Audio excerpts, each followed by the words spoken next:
Alhamdulillahi rabbil alamin wassalatu wassalamu ala asrafil anbiya'i wal mursalin nabiyina Muhammadin wa ala alihi wa sahbihi ajma'in amma ba'du. Kaum muslimin pemirsa Roja TV dan juga pendengar Radio Roja dimanapun antum berada, semoga Allah subhanahu wa ta'ala memberikan taufik kepada kita semua untuk mengikuti contoh teladan Rasulullah SAW dan bisa menjadi muslim yang baik, yang muttaqin, yang senantiasa mengisi hari-harinya dengan ilmu yang manfaat dan amal yang saleh.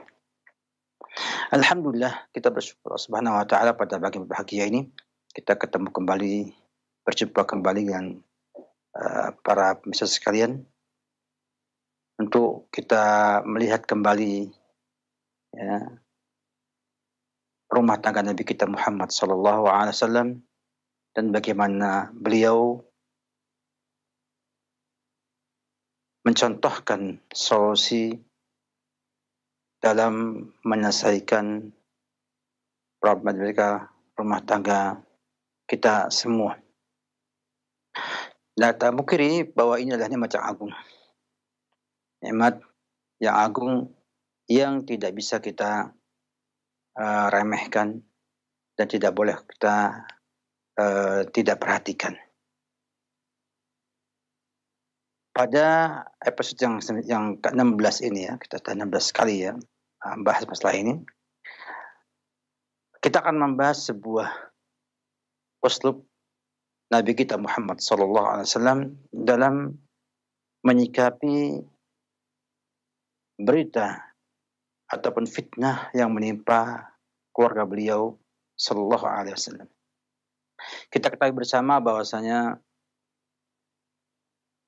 sebuah rumah tangga tidak akan lepas daripada orang-orang yang tidak menginginkan utuhnya atau baiknya rumah tangga tersebut. Ada orang yang berusaha untuk menggoyang rumah tangga tersebut dengan isu, dengan hasutan, dengan fitnah, dan yang lain-lainnya. Dan tentunya ini menuntut sikap seorang pemimpin rumah tangga. Menuntut sikap pasangan suami istri untuk bersikap dengan benar. Ya. Bil khusus, ya, khususnya di zaman sekarang ini. Di mana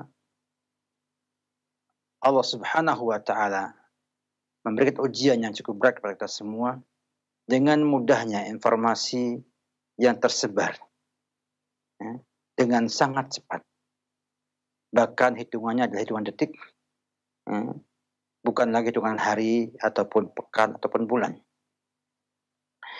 Kita lihat bagaimana ada keluarga yang hancur berantakan hanya karena tidak mampu menyikapi isu yang dilontarkan kepada mereka. Baik isu selingkuh, ya, isu yang lainnya, yang ini akan menjadikan ya, sendi-sendi rumah tangga itu renggang dan akhirnya berantakan. Dan banyak sekali terjadi.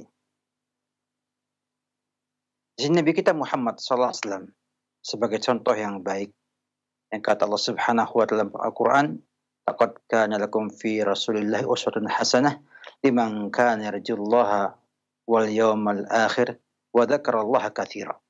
Ya. Sungguh ada pada Rasulullah sallallahu alaihi wasallam ya, uswatun hasanah, contoh yang baik bagi siapa yang beriman kepada Allah dan hari akhir dan banyak berzikir kepada Allah Subhanahu wa ta'ala. Dan terbukti Nabi kita Muhammad SAW juga mengalami hal seperti itu. Mengalami hantaman, fitnah, isu selingkuh, dan lain sebagainya. Ya. Bahkan ya, itu terjadi di tahun-tahun kelima atau ke-6 Hijriah. Di mana kaum muslimin sudah dalam kondisi mapan, dalam kondisi punya kekuatan yang cukup hebat di kota Madinah dan sekitarnya.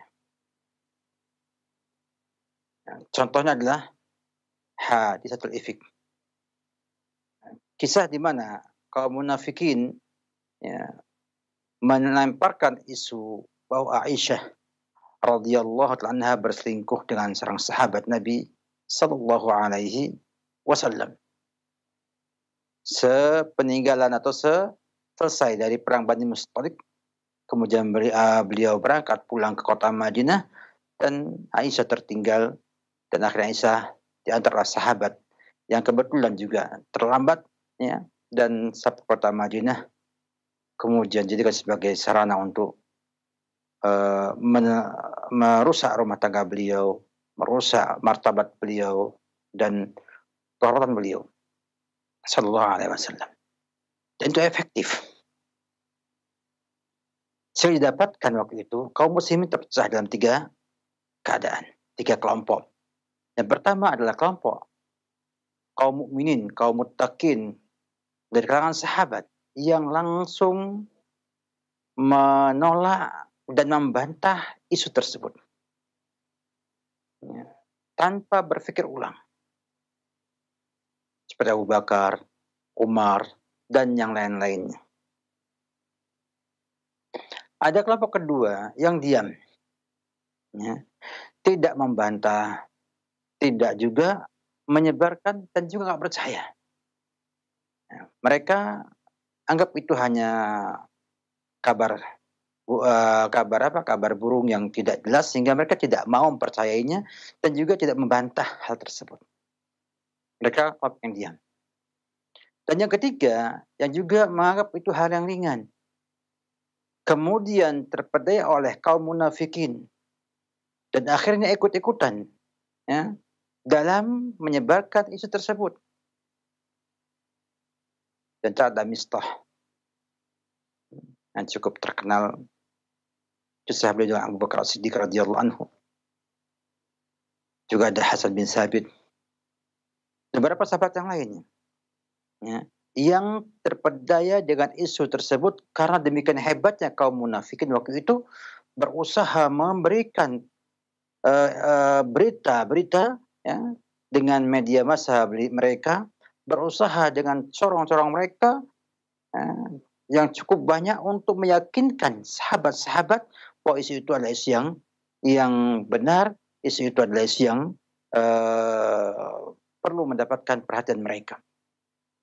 Sehingga karena inilah beberapa sahabat Nabi radhiyallahu anhum ya, itu tergelincir ya, dalam ikut menyebarkan hadisatul ifk ataupun berita dusta perselingkuhan Aisyah radhiyallahu anha. Dan Allah sudah turunkan ayat untuk mensucikan beliau dari itu semuanya, dan para sahabat Nabi yang terlibat sudah bertobat dan Allah ampuni dosa mereka seluruhnya. Saya menunjukkan bagaimana hebatnya fitnah, bagaimana hebatnya isu, dan terbentukkan opini di masyarakat ya, yang mereka lakukan. Dan ini berlanjut sampai hari ini. Ya, dan mungkin sampai hari kiamat nanti. Akan ada upaya-upaya bagaimana membuat sebuah isu, ya, membuat sebuah opini ya, yang menjadikan Islam dan kaum muslimin sebagai objek mereka untuk mempropagandakan barisan mereka, bahkan menimbulkan keraguan dalam diri mereka tersebut. Sehingga Nabi kita Muhammad SAW menyatakan kepada kita bagaimana beliau menyikapi hal tersebut. Beliau berusaha untuk tidak terburu-buru menyikapi isu tersebut. Berusaha untuk klarifikasi, tathabut. Dan juga berusaha untuk memastikan dulu sebelum beliau mengambil keputusan, mengambil sikap terhadap isu yang berkembang tersebut. Saya menunjukkan bahwa seorang suami kepala negara, kepala rumah tangga, ya, harus berusaha untuk tenang, tidak tergesa-gesa, tidak mengikuti emosi, dan juga tidak terbawa oleh isu yang berkembang. Namun berusaha untuk bersabar dan berusaha untuk melihat isu tersebut dari semua sisi. Apakah dia benar atau hanya hoax saja. Kemudian baru melihat kembali ya, permasalahan dengan utuh, tidak separuh-separuh. Baru setelah itu mengambil sebuah tindakan ataupun hukum yang memang harus dilakukan melihat kondisi dan isu yang berkembang tersebut. Ini yang Nabi lakukan sampai Allah Subhanahu wa taala menurunkan ayat bara'ahnya atau berlepasnya Aisyah dari tuduhan tersebut.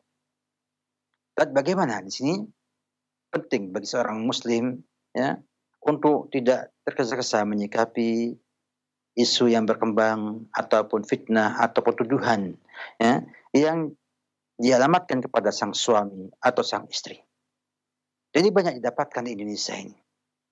Bahkan dari pertanyaan para pemirsa selama ini banyak sekali hal-hal yang perlu tidak tergesa-gesa untuk dilakukan oleh istri atau oleh suami. Tuduhan suami selingkuh, tuduhan selingkuh adalah hal yang besar dalam Islam. Dibutuhkan ada sikap tak tergesa-gesa. Harus berusaha untuk melihat dengan benar. Dan kalau bisa selesai sebelum berkembang lebih jauh lagi. Demikianlah Nabi kita Muhammad SAW memberikan kepada kita sebuah tuntunan ya, bagaimana menyikapi hal-hal tersebut sehingga akan membuat rumah tangga lebih baik, ya, menjadikan dia lebih mampu untuk mencintai istrinya dan sebaliknya pun demikian.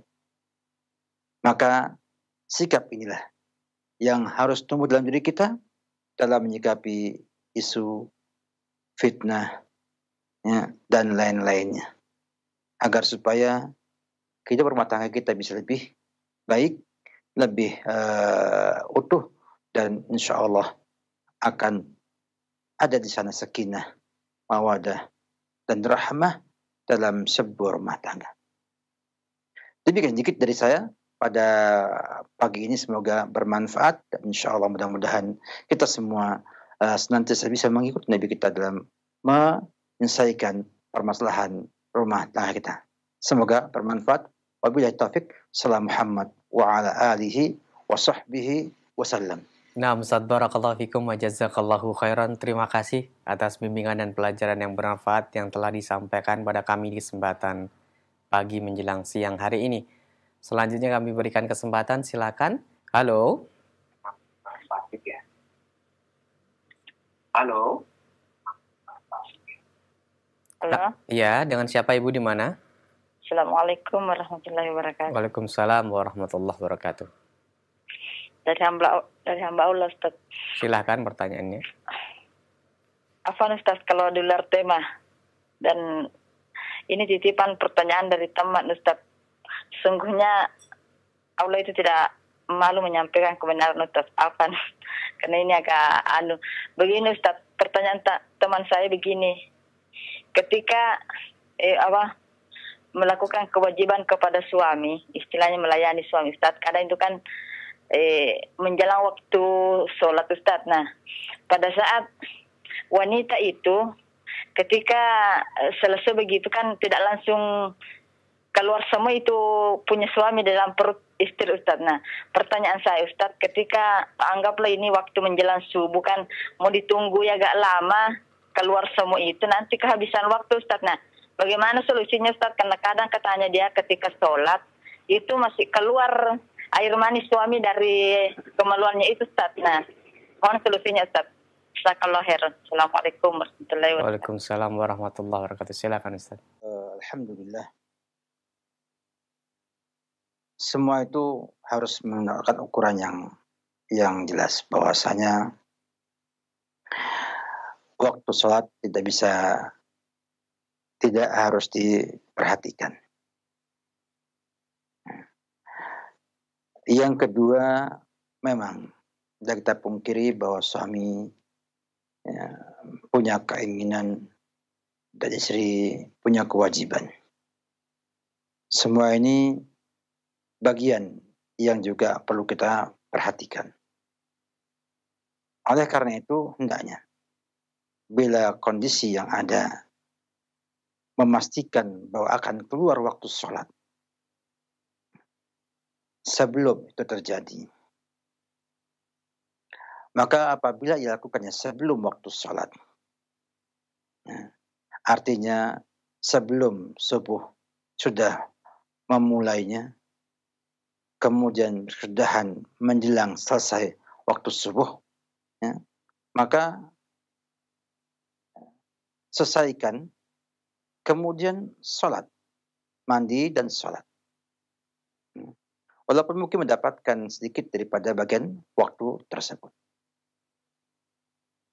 Apabila kemudian bisa dibuat sebuah cara untuk membuatnya cepat keluar sehingga ada waktu dia untuk mandi dan kemudian sholat, lebih baik.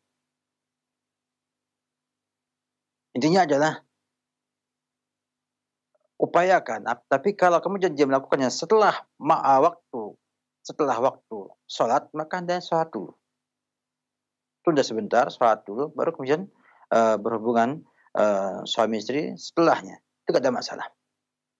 Oleh karena itu, hendaknya setiap muslim berusaha untuk menjaga kewajiban-kewajibannya dan berusaha untuk tidak melupakan bahwasanya ada kewajiban ibadah, sholat yang menjadi tiangnya agama, yang tidak boleh diremehkan dan ditelantarkan. Oleh karena itu, sampaikan kepada suami, boleh berbuat seperti itu, tapi jangan sampai menghabiskan waktu untuk dia sholat. Dan alhamdulillah waktu sholat cukup panjang. Dari adzan subuh, itu sampai kepada waktu duha, itu kurang lebih 1,5 jam lebih. Kemudian waktu zuhur sampai asar bisa lebih daripada 2 jam, hampir 3 jaman. Hampir 3 jaman. Sehingga tidak ada alasan sebetulnya untuk kita kemudian menjadikan itu sebagai alasan untuk meninggalkan sholat dari waktunya. Namun bila terjadi seperti itu, maka berupayalah untuk tidak sampai keluar dari waktu sholat, sudah mandi dan kemudian langsung sholat. Walaupun mungkin hanya mendapatkan 1 rakaat dari sholat tersebut. Nabi berkata bahwa man adraka raka'atan faqad adraka sholat. Siapa yang mendapatkan 1 rakaat saja dari waktu sholat, maka dia telah mendapatkan sholat seluruhnya. Ini sebagai gambarannya. Oleh karena itu, perlu kita perhatikan bersama bahwa kebutuhan itu harus juga dibatasi dengan waktu-waktu ibadah yang kita miliki. Dan alhamdulillah, cukup panjang, 1,5 jam, bukan waktu yang sedikit. Wallahu a'lam bishawab. Barakallahu fikum wa jazakallahu khairan. Terima kasih atas jawaban dan nasihatnya Ustadz. Berikutnya kami berikan kesempatan kembali, silahkan. Halo. Halo, Assalamualaikum. Waalaikumsalam warahmatullahi wabarakatuh. Ibu, mohon maaf. Dikecilkan dulu volume televisi atau radionya. Udah, Ustaz. Ana mau bertanya, Ustaz. Ya, dari siapa Ibu? Di mana? Halo? Ya. Begini, Ustaz, bagaimana hukumnya seorang istri yang sudah bercerai dengan suaminya, lalu si anak kan masih dalam usia 5 tahun gitu, Ustaz. Jadi, selama ini suaminya itu menafkahinya itu baru tahun inilah maksudnya yang rutin, tapi itu pun terkadang, dan itu jauh dari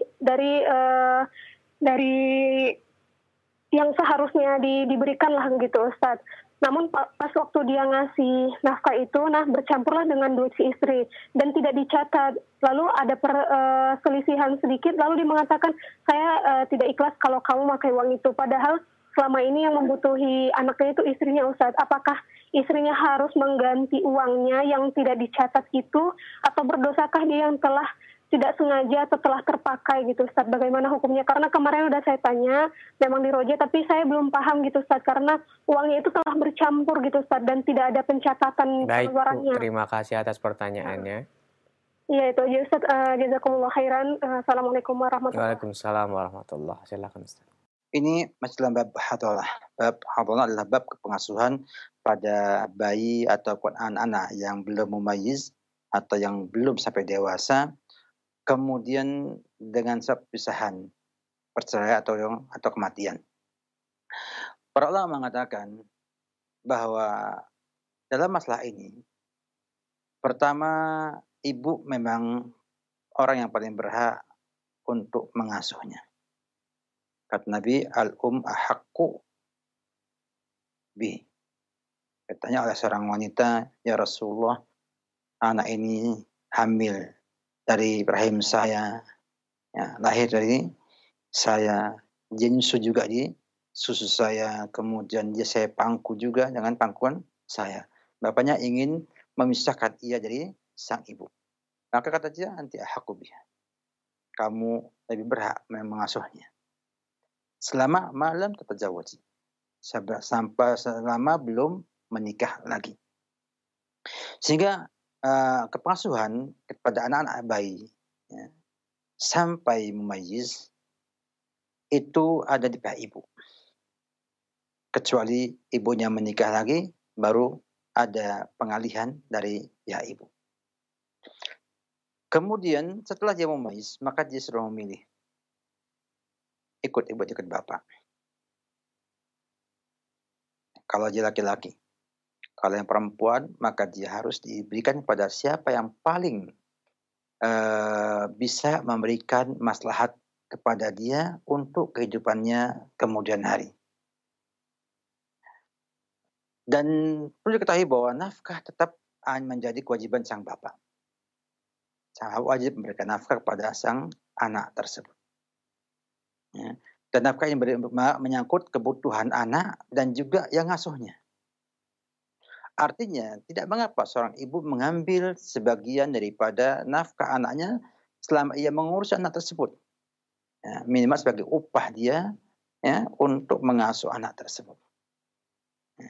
Apalagi kalau kemudian uang tersebut, ya, dicampur dengan uang sang istri, kemudian tidak jelas, ya, berapa habis per bulannya untuk anak tersebut, apakah mencukupi, nggak mencukupi dari orang tuanya. Ditambah lagi, kata ibu tadi, bahwa ia pun tidak mesti tiap bulan memberinya. Selama ini, ya, menurut pendapat sebagian ulama, nafkah itu bisa jadi hutang. Sehingga tidak benar bila sang suami menuntut sang istri untuk berhitung dengan hitungan-hitungan seperti itu. Karena kebutuhan bayi itu bukan hanya makan, bukan hanya minum.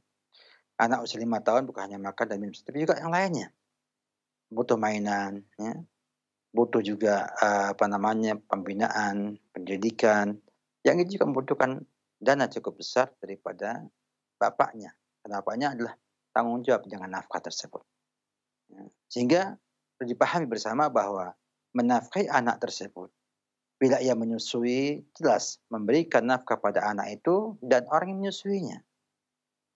Kalau dia nggak menyusui lagi 5 tahunan, berarti dia itu membutuhkan juga kepengasuhan. Sehingga wajar apabila sang bapak memberikan kepada sang istri yang dicerai untuk upah bagi upaya sang ibu mendidik anaknya, memelihara anaknya, dan lain sebagainya. Ini perlu kita pahami bersama. Nafkah itu bukan hanya sekedar cukup untuk makan dan minumnya anak tersebut. Maka tidak ada kewajiban ibu untuk membayar kelebihan ataupun yang lainnya, ya, apabila kondisi seperti itu. Wabillahi taufik. Nah, Ustaz, barakallahu fikum wa jazakallahu khairan. Terima kasih atas nasihat dan jawabannya. Kami akan sampaikan pertanyaan dari pesan singkat. Assalamualaikum warahmatullahi wabarakatuh. Mohon nasihat Ustadz, bagaimana menyikapi mertua, ibu mertua yang selalu terbawa perasaan sehingga menyebabkan suudzon dengan orang lain, bahkan keluarga saya. Sedangkan suami juga sangat patuh terhadap ibunya, sehingga dalam penyampaian pun tidak ingin sampai menyakiti hati ibunya. Bagaimana seharusnya sikap saya sebagai istri, Ustadz? Jazakallahu khairan, silahkan. Alhamdulillah, kita sebagai seorang muslim tidak akan melupakan jasa kebaikan orang yang pernah memberikan kebaikan kepada kita semua. Maka juga suami tentunya punya kewajiban untuk berbakti pada ibunya dan tidak menyakiti hati ibunya tersebut. Namun juga sang suami punya kewajiban untuk menjaga kondusivitas ataupun kondisi yang kondusif di keluarganya. Dua hal yang cukup berat bagi sang suami bila menghadapi pasangan seperti ini. Dia harus bisa menjaga kondisi keluarganya agar kondusif dan juga berupaya bagaimana tidak memberikan rasa tersinggung kepada ibunya yang mungkin akan membuat ia berdosa dengan sebab menyakiti hati ibunya tersebut. Sinilah perlunya kita semua memiliki kemampuan memanage rumah tangga kita, kemudian mempunyai kemampuan berkomunikasi dengan semua yang terkait dengan rumah tangga kita. Tentang sikap ibu sebagai istri, bila melihat kondisi mertua yang demikian keadaannya, maka yang pertama adalah mendoakan sang mertua. Mendoakan sang mertua agar Allah berikan taufik untuk bisa benar dalam sikap dan perkataannya. Karena kita ketahui bahwa jasanya mertua itu kepada ibu cukup besar.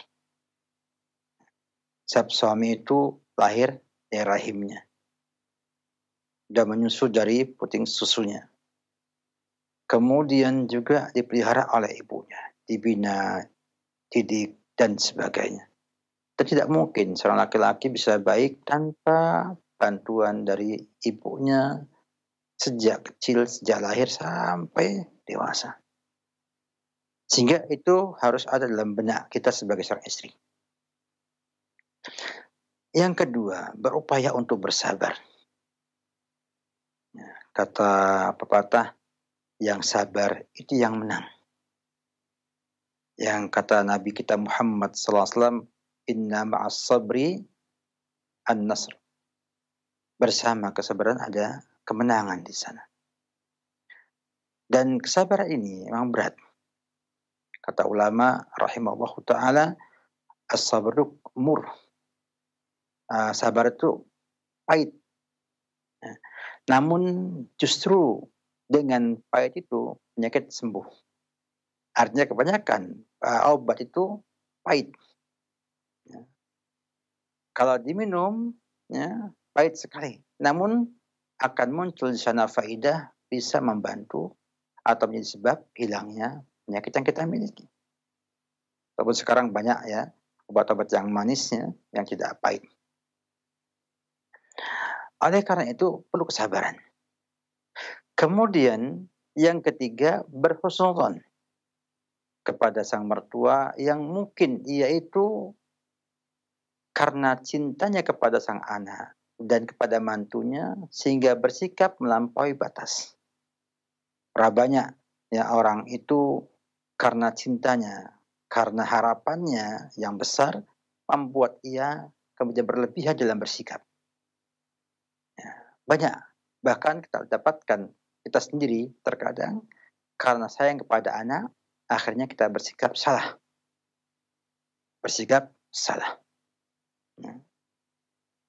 Sehingga upayakan itu dalam hati seorang istri agar ia tidak kemudian sensitif dengan semua sikap dan tindak tanduk atau tingkah pola mertua yang dianggap tidak benar oleh sang istri.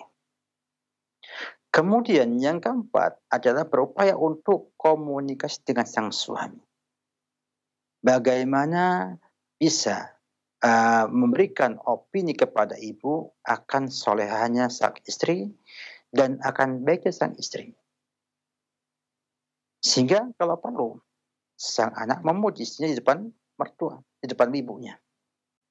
Sang suami memuji istrinya di depan suami. Dan itu dibarengi dengan sikap yang baik atau akhlak mulia dari sang istri kepada mertuanya. Sehingga akan muncul di sana antara ucapan, perbuatan seimbang atau sama. Antara informasi yang disampaikan suami dengan kenyataan di lapangan sama. Sehingga akhirnya nanti akan muncul dalam benak ibu itu opini tentang baiknya sang menantu. Dan insya Allah, kalau ibu sudah memahami dan meyakini bahwa mantunya adalah orang yang baik atau yang terbaik yang ada, maka insya Allah dia akan bisa mampu bersikap lebih baik kepada ibu. Jadi ini butuh sebuah kesabaran, butuh juga belajar berkomunikasi dengan baik dengan sang mertua, ya, dan butuh di sana belajar lebih banyak. Kita kadang-kadang tidak mau belajar, sehingga banyaknya musibah, banyaknya tantangan, banyak hal-hal yang menyakiti itu tidak membuat kita lebih besar, lebih kuat. Harusnya kita mampu mengambil kebaikan dari semua tantangan dan kejadian yang menimpa kita. Sehingga kita akan tumbuh menjadi seorang yang besar, yang nanti insya Allah akan bisa menghadapi, menyikapi dengan benar semua yang terjadi pada diri kita. Maka saya ucapkan selamat kepada ibu untuk berjuang, ya, menyelesaikan masalah ini. Insya Allah pahala Allah berlipat dengan kesabaran yang dimiliki oleh ibu. Dan mudah-mudahan Allah Subhanahu segera memberikan solusi yang lebih tepat, ya, kepada ibu dalam menundukkan sang mertua agar ia kemudian merasa tenang, merasa nyaman bersama menantunya. Wallahu a'lam bishawab. Jazakallahu khairan Ustaz, terima kasih atas nasihat dan jawabannya. Kami akan melanjutkan membaca pertanyaan dari pesan singkat dari hamba Allah. Assalamualaikum Ustaz. Saya seorang ayah dari anak perempuan. Saya dan istri saya menikah dan saat itu ada anak dalam kandungannya, yaitu anak perempuan saya ini. Tapi insya Allah itu anak saya. Bolehkah saya menjadi walinya? Dan kalau tidak, apakah si anak boleh memakai nama saya sebagai bintinya? Silakan Ustaz. Pada asalnya, anak biologis seperti ini, saya pahami demikiannya, itu tidak dinasabkan kepada sang bapak biologisnya. Dan bapak biologisnya tidak berhak menjadi wali atas dirinya ketika pernikahan. Artinya, bisa minta tolong kepada wali hakim, yaitu KUA, atau yang ditunjuk oleh pemerintah sebagai pengurus, ya, pernikahan penghulu ataupun juga P3NTR atau yang lainnya untuk menikahkannya bila sudah dewasa dan akan menikah. Apakah dibolehkan menggunakan nama dia sebagai binti fulan atau dinasabkan pada dia? Pada asalnya tidak dibolehkan menasabkan pada bapak biologisnya. Dan alhamdulillah di negara kita tidak ada keharusan seorang itu menampilkan di belakang namanya nama orang tuanya. Ini hukum asal daripada hukum yang Bapak tanyakan. Wallahu a'lam bishawab. Barakallahu fikum wa jazakallahu khairan. Terima kasih Ustadz atas jawaban dan nasihat yang bermanfaat. Selanjutnya kami bacakan dari pesan singkat. Assalamualaikum warahmatullahi wabarakatuh dari seorang ibu. Seorang wanita sudah menikah 19 tahun dikaruniai anak satu laki-laki. Dan katanya sudah pisah rumah dari suami sejak 5 tahun. Sebelumnya mereka sudah tidak seranjang lagi sejak 10 tahun. Sampai sekarang tidak ada kejelasan dari suaminya bagaimana status pernikahan tersebut. Namun saat ini masih membiayai uang sekolah anak-anak. Apakah istri boleh meminta cerai? Silahkan Ustaz. Dalam hal ini istri bisa mengajukan cerai. Ya, karena cukup lama. Sehingga jelas statusnya. Artinya sang suami tidak mendapatkan kewajiban kepada istri terlalu lama. Sehingga sang istri punya hak untuk minta cerai, ya, agar segera diselesaikan. Kalau sang suami itu memisahkan atau tidak hubungan dengan sang istri, atau pisah ranjang, itu dua kemungkinan. Kalau ia bersumpah nggak mau lagi menggauli istrinya, maka kena ila. Maka setelah 4 bulan harus ada kepastian. Apakah dia menceraikannya atau dia menggaulinya. Ini kalau ila. Tapi kalau ia tanpa itu semuanya, tidak ada ila, dia hanya mengantarkan begitu saja, ya, maka boleh sang istri mendesak sang suami untuk memastikan apakah memang mencerainya atau mempertahankannya. Kalau mempertahankannya, maka harus ada di sana hubungan, artinya betul-betul sebagai suami istri lagi, bukan seperti itu. Atau kalau nggak mau juga, ya, tidak mencerai juga nggak mau juga misah, tidak mau juga menceraikan, nggak mau juga dia bergaul, artinya hubungan suami istri yang layak, ya, yang layak, tidak pisah ranjang, artinya hidup sebagai pasangan suami istri yang normal. Maka sang istri bisa mengajukan ke pengadilan untuk bercerai, ya, untuk bercerai agar supaya statusnya jelas dan tidak bergantung seperti itu. Wallahu a'lam bishawab. Baik, Ustaz, barakallahu fikum wa jazakallahu khairan. Terima kasih atas jawabannya. Berikut kami akan beralih ke telepon. Silahkan bagi Anda yang bertanya seputar pembahasan ini, kami tunggu pertanyaan Anda. Dan Anda yang sudah masuk, kami harapkan memberikan kesempatan kepada teman kita yang lainnya yang ingin bertanya. Silahkan. Halo. Halo, Assalamualaikum warahmatullahi wabarakatuh. Waalaikumsalam warahmatullahi. Dengan Ibu siapa di mana? Dengan Ibu Sonia di Cibinong. Silahkan Ibu pertanyaannya. Barakallahu Ustaz. Barakallahu. Ustaz, dulu ada seorang muslimah menikah dengan non-muslim. Lalu dia berjanji untuk pindah ke agama Islam. Nah, akhirnya dia disunat di Masjid Sunda Kelapa. Tapi di tengah-tengah itu dia punya misi untuk memasukkan anak yang bisa lindungan istrinya atas dukungan oma opanya. Nah, apakah muslimah itu berdosa setelah dia tuh pindah ke agama lain? Terus di 2 tahun kemudian muslimah itu minta cerai karena tidak sesuai dengan kehendak aslinya yang dia mau masuk Islam. Mohon nasihat tetap dan jazakumullahu khairan. Assalamualaikum warahmatullahi wabarakatuh. Waalaikumsalam warahmatullahi wabarakatuh. Silakan Ustaz. Demikianlah, ya, sebuah resiko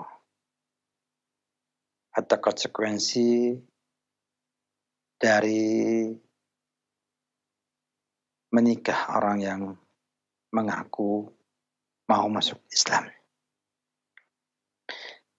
Banyak didapatkan dalam kenyataannya ada upaya untuk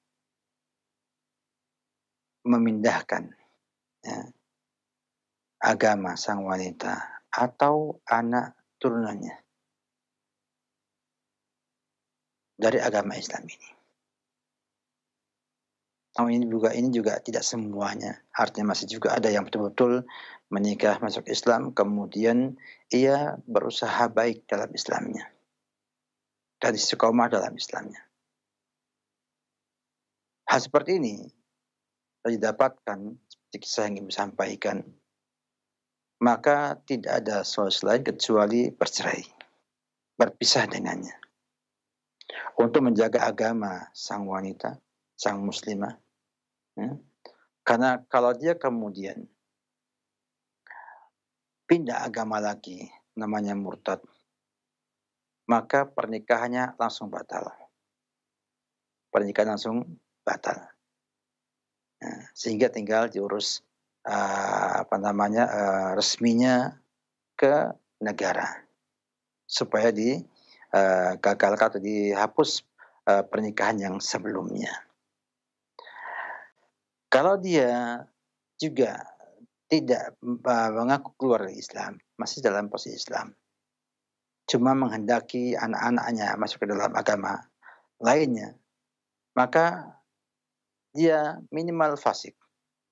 Minimal fasik, dan ini diragukan keislamannya. Ya. Maka boleh minta itu untuk bercerai dan minta cerai untuk menyelamatkan dirinya dan juga anak-anaknya dari kemurtadan. Ini wajib hukumnya seperti ini. Ya. Wajib hukumnya minta cerai kemudian menyelamatkan anak-anaknya dari misi sang suami tersebut. Dan bila dia pun kemudian mengajak istrinya untuk masuk agama, untuk pindah agama, maka tidak ada lagi bahasa lain kecuali berpisah, ya, untuk selamanya, dan minta sama Allah Subhanahu wa taala kemudahan untuk bisa hidup, ya, sendiri dan mendapatkan ganti yang lebih baik lagi. Wallahu a'lam bishawab. Barakallahu fikum wa jazakallahu khairan. Terima kasih atas nasihat dan jawabannya. Silakan bagi telepon yang selanjutnya. Halo.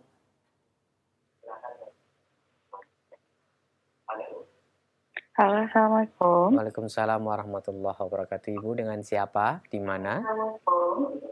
Dengan Geni di Payakumbuh, Sumatera Barat. Ya, dikecilkan dulu Bu volume televisinya ya. Sudah?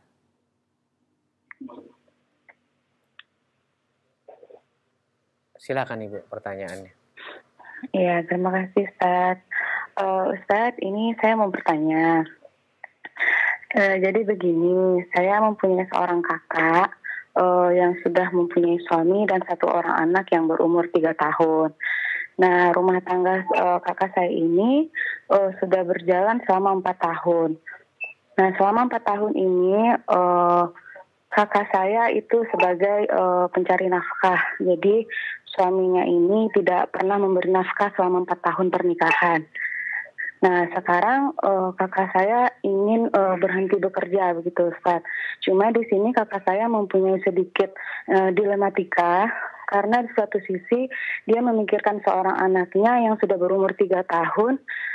Jadi kalau misalnya dia berhenti bekerja, dia bingung nanti untuk anaknya sekolah pas segala macamnya itu dapat uang dari mana begitu. Sedangkan sampai saat ini si suami yang sudah tahu istrinya akan berhenti bekerja masih tidak berusaha untuk mendapatkan pekerjaan atau mencari nafkah begitu Ustaz. Kira-kira bagaimana tindakan yang harus dilakukan oleh kakak saya ini Ustaz. Sedangkan seorang mama saya yang anaknya begitu tidak ikhlas jadinya ketika si anaknya tidak diberi nafkah karena si kakak sudah jujur ke mama selama 4 tahun pernikahan si suami tidak pernah memberi nafkah, justru untuk membeli rokok, untuk membeli kebutuhan si suami. Baik, itu semua aja dari kakak saya ya, begitu Ustaz. Terima kasih atas pertanyaannya. Ya, terima kasih Ustaz. Waalaikumsalam warahmatullahi wabarakatuh. Silakan Ustaz. Cukup susah ya untuk menyampaikan sikap yang baik untuk sang istri. Yang jelas kalau ingin diperbaiki, mudah-mudahan bisa diperbaiki. Artinya dari pihak keluarga sang istri bisa menyampaikan kepada suami tersebut bahwa ia punya kewajiban beri nafkah dan harus berusaha untuk bekerja. Dan alhamdulillah, rezeki Allah itu luas. Dan Allah ngasih rezeki itu kepada semua orang yang mau berusaha mendapatkannya. Dan setiap orang punya rezeki masing-masing. Sehingga sang suami harus berusaha untuk menjadi laki-laki yang menafkahkan hartanya untuk sang istri dan anaknya. Saya lihat dia masih punya pengeluaran, dia masih ini dan itu ya, rokok dan lain sebagainya.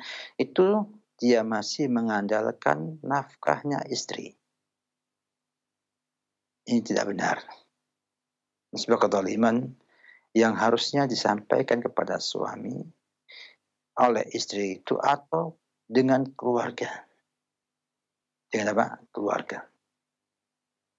Sehingga dia menjadi laki-laki yang punya keinginan memperbaiki itu. Nah, kemudian setelah itu sang istri ya, membantu sang suami untuk kemudian mampu berusaha, mampu menjadi orang yang mampu memiliki penghasilan untuk membiayai kehidupan rumahnya. Kemudian kalau bisa misalnya membantu dengan cara bekerja di rumah,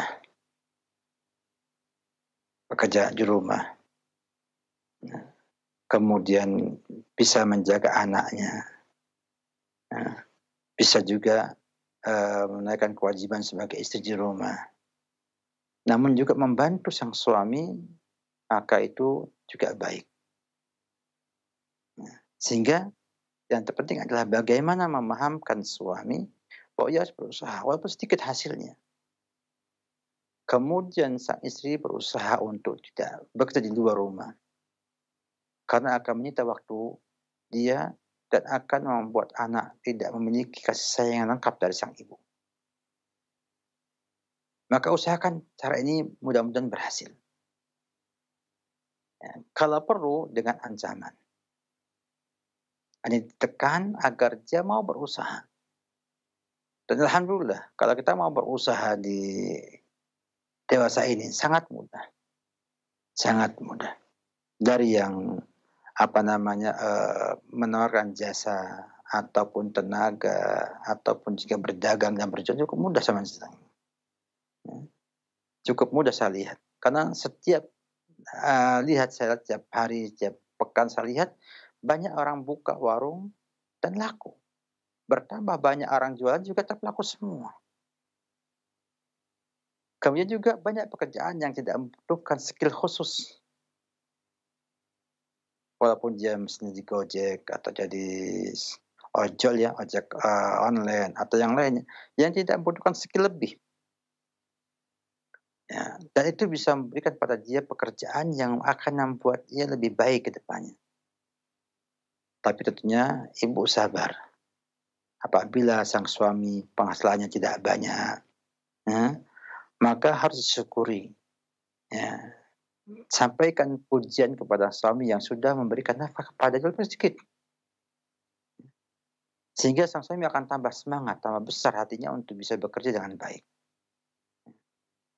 Artinya, berapapun juga suami dapatkan dari usahanya, syukuri, ya, digunakan dengan sebaik-baiknya, dan insya Allah sang suami bila dia masih punya hati yang baik, ya, dan dia punya semangat yang baik, itu akan melakukannya. Sehingga memahamkan sang suami supaya bekerja, mencari nafkah adalah kewajiban istri. Ya, kemudian setelah itu istri membantu, ya, tanpa harus mengorbankan rumahnya. Tanpa harus berbuat maksiat dengan campur dengan orang yang bukan mahramnya dan lain sebagainya. Nanti akan ada solusi di sana. Dan mengikut sertakan orang tua ibu atau pemertuanya ibu dalam hal ini cukup bagus. Agar sang suami punya tekanan untuk kemudian berusaha bekerja. Ya. Walaupun hasilnya kecil tapi dia berusaha bekerja. Karena saya lihat banyak orang menganggur, tidak mau bekerja. Kenapa? Karena dia mikir, kalau saya kerja harus punya hasil yang banyak. Padahal tidak demikian. Ya, berusahalah dengan usaha yang ada, Allah akan buka pintu rezeki dengan mudah kepada kita semua. Yang penting berusaha bekerja dulu. Ya, walaupun hanya sebagai pelayan toko, atau menjadi tukang parkir, atau apa saja yang memungkinkan untuk dikerjakan, Allah buka rezeki yang banyak. Dengan bukti, lihat ya, mereka-mereka yang di tukang parkir bisa hidup.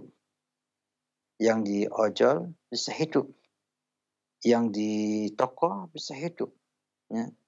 Bahkan kalau dia kekuatan tubuh yang bagus, bisa jadi kuli bangunan ataupun yang bisa hidup. Artinya manusia sebagai hamba Allah ngerti dan paham dan yakin ada rezeki yang Allah berikan kepada dia. Dia diwajibkan berusaha oleh Allah Subhanahu wa taala dalam rangka ia menunaikan kewajibannya sebagai seorang suami. Oleh karena itu, ya, tanamkan sama dia bahwa suami itu berusaha itu kewajiban. Hasilnya Allah yang memberi. Sehingga dengan demikian akan muncul di sana semangat untuk bekerja. Dan istri menerima apa yang sudah jadi rezekinya dia. Ini akan muncul kebaikan. Tapi kalau kemudian semuanya disikapi dengan dipertentangkan, diadu, ya, maka akan tidak baik dalam rumah tangga ibu. Dan bisa menjadi sebab keretakan rumah tangga dan lain sebagainya.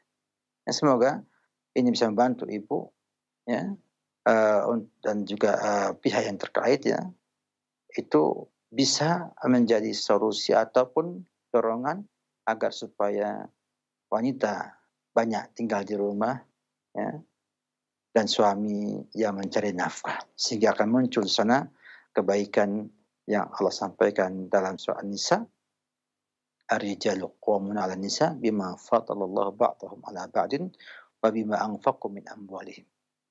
Akan muncul di sana kebaikan insyaallah dalam keluarga ibu. Wallahu a'lam bishawab. Baik Ustaz, barakallahu fikum. Kami akan beralih ke pesan singkat. Pertanyaan dari seorang bapak. Assalamualaikum Ustaz, saya ini sudah lama, sekitar sudah 10 tahun. Saya tidak bisa lagi menafkahi istri saya.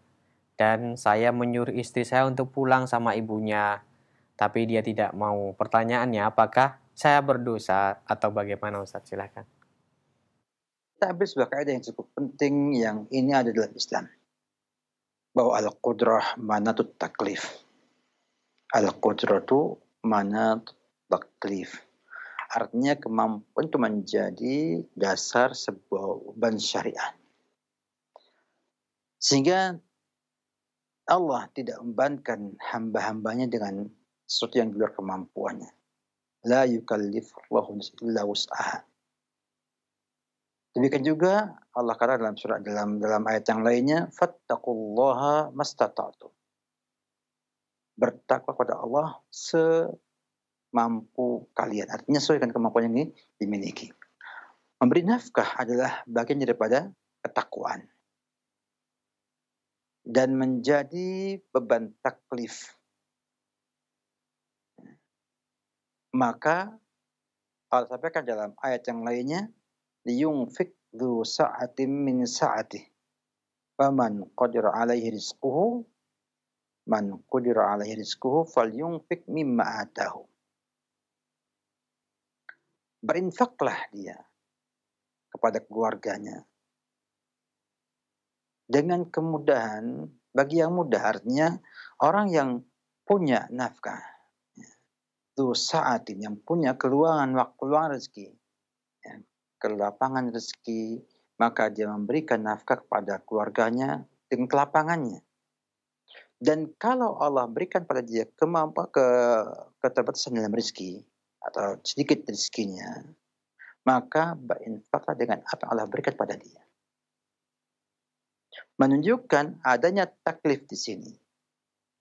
Nah, beban taklif ini, beban syariat ini, ya, dasar adalah kemampuan. Itu qudrah. Bila bapak kemudian sakit, yang membuat bapak tidak mampu beri nafkah kepada sang istri, kemudian istri juga nggak mau meninggalkan bapak, tetap bersama bapak, maka bapak tidak berdosa. Bapak tidak berdosa karena ketidakmampuan beri nafkah tersebut. Namun tidak berarti bahwa bapak hanya berusaha dengan pasrah saja, namun berusaha memberikan terbaik kepada sang istri dengan sisi yang lainnya, dengan sikap yang baik, ya, dengan lemah lembut kepada dia, ucapkan syukur atas kesungguhan dia mau bersama dan tidak dapat rezeki dari bapak, nafkah dari bapak, tapi dia masih bertahan, sehingga akan menimbulkan di sana kebaikan juga pada sang istri yang bertahan, ya, membuktikan bahwa ia mencintai bapak dan mau berkorban untuk bapak dalam hal ini. Jadi dosa tidak ada pada mereka yang tidak mampu memberi nafkah kepada istrinya, dan istrinya pun tidak menuntut berpisah darinya. Dan alhamdulillah rezeki Allah tidak ada batasnya. Mungkin Allah limpahkan rezeki kepada bapak melalui istri bapak, melalui yang lainnya, atau mungkin melalui orang lain yang akhirnya memberikan nafkah kepada bapak, memberikan bantuan bapak, sedekah kepada bapak karena tangan bapak. Oleh karena itu, hendaknya ada di sana saling pengertian, sehingga muncul kebaikan bagi rumah tangga bapak. Yakinlah Allah Maha tahu. Niat bapak untuk menafkahi itu ada, hanya keterbatasan yang tidak memungkinkan bapak untuk memberinya. Harapannya, bila Allah berikan kepada bapak kesembuhan, atau diberikan bapak kesempatan atau peluang untuk mencari rezeki dalam keadaan bapak sakit, ya, maka bapak akan berusaha untuk memberikan yang terbaik kepada keluarga bapak tersebut. Allah alam bissawab. Barakallahu fikum Ustaz, terima kasih atas nasihat dan jawabannya. Kami akan bacakan pertanyaan dari pesan singkat kembali. Dari Zon di Padang yang bertanya, Ustadz, saya mau menanyakan bagaimana cara menanggulangi istri yang banyak sekali menuntut kepada kita tentang kebutuhannya, selalu nggak pernah merasa cukup. Silakan Ustadz. Kondisi seperti ini harusnya sang istri, sang suami memulai dengan perbaikan pada dirinya. Karena terkadang sang wanita sebetulnya ingin mendapatkan yang lain, hanya saja dia gunakan cara itu untuk mendapatkan perhatian lebih dari sang suami. Dan terkadang hal itu bisa dihilangkan bila ia kemudian sudah mencintai suaminya dan mengerti bahwa kebutuhan seorang manusia itu bila diinginkan atau dituntut terus tidak akan selesai. Maka langkah yang harus kita lakukan pertama adalah membawa istri kita untuk memahami agama dengan benar. Bayangkan bila dia paham agama, maka ada sana Nabi mengatakan man asbaha mu'afan fi jasadihi aminan fi sirbihi wa indahu qutu yawmihi ka'annama hizat lahu ad-dunya bihadafiriha. Bagaimana didapatkan bahwa Nabi mengatakan siapa yang di pagi hari dalam keadaan sehat badannya, aman hatinya, kemudian punya makanan yang cukup di hari itu, seakan-akan ia mendapatkan dunia dan seisinya. Artinya seorang akan memahami bahwa sebetulnya hidupnya itu hanya itu aja. Yang lainnya itu hanya tambahan, hanya pelengkap yang kadang-kadang tidak menyembuhkan kebahagiaan sama sekali. Maka Anda bila mampu kemudian menampak ini pada diri istri, maka akan muncul di sana sikap zuhud, sikap qanaah, yang akhirnya membuat sang istri tidak banyak tuntutan. Yang kedua, berusaha bagaimana istri itu tidak matanya terbuka kemana-mana.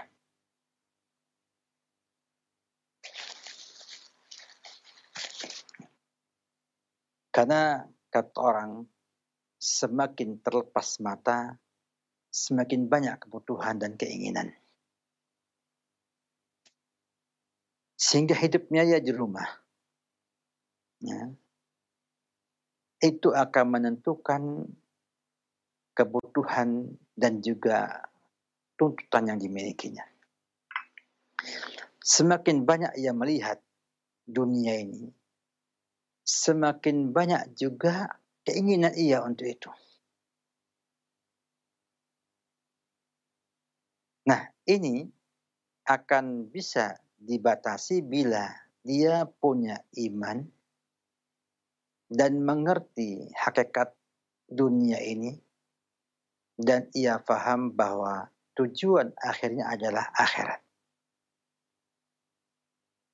Bisa Anda bayangkan bila matanya terlepas kemana-mana, dia akan lihat pengen tas yang harganya 50 juta.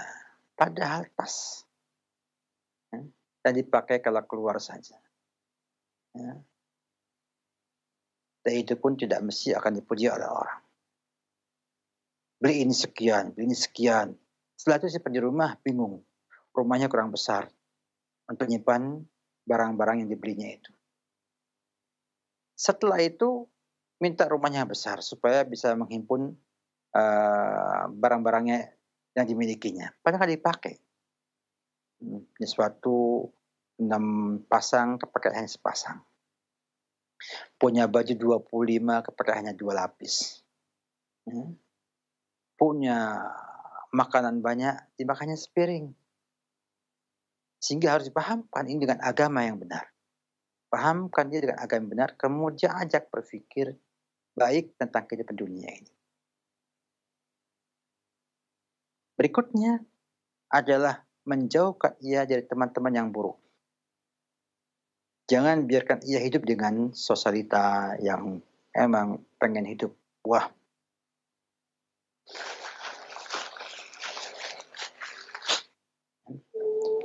Pengen hidup berlebihan, pengen pamer kekayaan, dan lain sebagainya. Buat ia hidup dengan para muslimah yang solehah, yang hidupnya itu betul-betul untuk akhirat. Sehingga dengan pergaulan yang baik ini akan buat dia merasa bahwa ternyata banyak orang-orang yang di bawahnya dalam kebutuhan padahal punya kekayaan lebih daripada dia. Artinya teman-temannya punya harta banyak, ya, tapi hidupnya sederhana dan sisa uangnya diinfakkan fisabilillah. Maka ini akan mempengaruhi dia juga. Tapi kalau Anda buat istri Anda terlepas begitu saja, bergaul dengan semua orang, ketemu orang-orang yang memang hidupnya hanya untuk dunia saja, tidak pernah mikir akhirat, maka yakinlah dia akan minta terus. Artinya lihat iklan di toko online, tasnya bagus, pengen. Buka yang kedua, ada sepatu bagus, pengen. Sehingga akhirnya semuanya ingin ia beli. Ditambah juga kadang-kadang punya penyakit. Ya, perasaannya kalau nggak ada kiriman kepada dia dari pos, dari ekspedisi, atau kayak ada yang hilang. Terbiasa beli online, akhirnya kalau nggak beli, kayak ada yang hilang. Nah, ketika ada kiriman barang, merasa hebat, merasa bahagia, oh ada yang kirim saya. Sehingga akhirnya muncul keinginan untuk membeli dan membeli. Nah, ini semua tidak akan selesai bila Anda tidak mulai dengan mendidik istri dengan agama yang baik. Yang Allah katakan, ya ayyuhalladzina amanu qu anfusakum wa ahlikum nara. Wahai orang beriman, jagalah diri kamu dan keluarga kamu, istri, anak, dan sebagainya, dari api neraka. Dengan apa? Dengan mendidik mereka agama dan akhlak mereka. Ya, ajari mereka dan didik mereka. Dan bila Anda mampu, insya Allah akan berubah. Bila kemudian mengatakan, saya nggak mampu Ustaz, saya butuh orang lain. Buatlah orang lain. Ajak dia ke pengajian, ke majlis ta'lim, ya. Kemudian nanti lama-lama dengan belajar yang baik, agama akan membuat dia bisa mengendurkan nafsu untuk beli-beli tersebut. Berapa banyak dapatkan sekarang mereka yang awalnya senang belanja ketika sudah belajar agama, tahu hakikat dunia ini seperti apa, kemudian tahu akhirat sebagai tujuannya, akhirnya bisa mengurangi nafsunya dia tersebut, sehingga akhirnya belanja sesuai kebutuhan yang dia inginkan dan dia butuhkan dalam kehidupan dia. Saya yakin agama menjadi solusi atas segala permasalahan kita yang ada. Jadi, ajar agama, ajak dia gaul dengan mereka yang paham agama. Ya. agar hidupnya dengan agama. Dan suami menampakkan sebagai pemimpin rumah tangga. Buat ia merasa nyaman di rumah, nyaman dengan suami, dan menganggap suami adalah segala-galanya bagi dia, insya Allah dia akan ikut suami. Karena mau'idhah itu tidak berarti apabila sang istri gak memandang suaminya itu baik dan menginginkan kebaikan kepada dia, dan disampaikan dengan baik. Oleh karena itu, ajak dia untuk paham agama, ajak kepada lingkungan yang agamis, sehingga nanti akan muncul di sana perubahan yang Anda harapkan dengan izin Allah Subhanahu wa Ta'ala. Wabillahi taufik. Baik, Ustaz, barakallahu fikum. Nampaknya pertanyaan tadi merupakan pertanyaan penutup di pertemuan kita. Karena terbatasnya waktu, Ustaz, mohon kami diberikan ihtitam sebelum ditutup pertemuan kita di kesempatan pagi hari ini. Silakan, Ustaz. Alhamdulillah, kita lihat selama ini dalam kajian kita semua, didapatkan bahwa Rasulullah SAW memberikan banyak solusi yang harusnya kita semua pelajari dan jadikan sebagai wacana pengetahuan yang nanti bisa diwujudkan dalam bentuk yang nyata. Dari sini didapatkan bahwa benar-benar ya, apa yang Allah sampaikan dalam Al-Quran. Laqad kana lakum fi Rasulillahi uswatun hasanah liman kana yarjullaha wal yawmal akhir wa dzakarallaha katsiran. Itu merupakan wujud yang nyata untuk kita semua memperhatikan sikap, tindak tanduk Rasulullah SAW dalam semua sisi kehidupannya. Sebagai pemimpin umat, sebagai pemimpin rumah tangga, sebagai individu masyarakat, dan juga sebagai hamba Allah yang beribadah kepada Allah Subhanahu wa Ta'ala. Cukup lengkap contoh itu. Tinggal kita mau tidak memperbanyak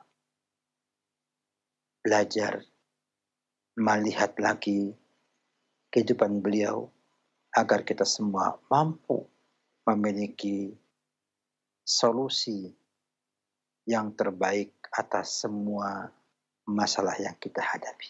Ingat, Allah sudah janjikan Nabi sebagai uswatun hasanah bagi kita semua. Oleh karena itu, mari kita belajar lagi bagaimana Nabi kita Muhammad SAW secara utuh sebagai contoh teladan yang baik dalam segala hal. Demikian pada penutup kajian kita pagi ini, semoga bermanfaat, syukur, dan juga terima kasih kita sampaikan kepada teman-teman di Roja TV, Radio Roja, ya. Demikian juga para teman-teman di studio mini Ponpes Al-Ukhuwah.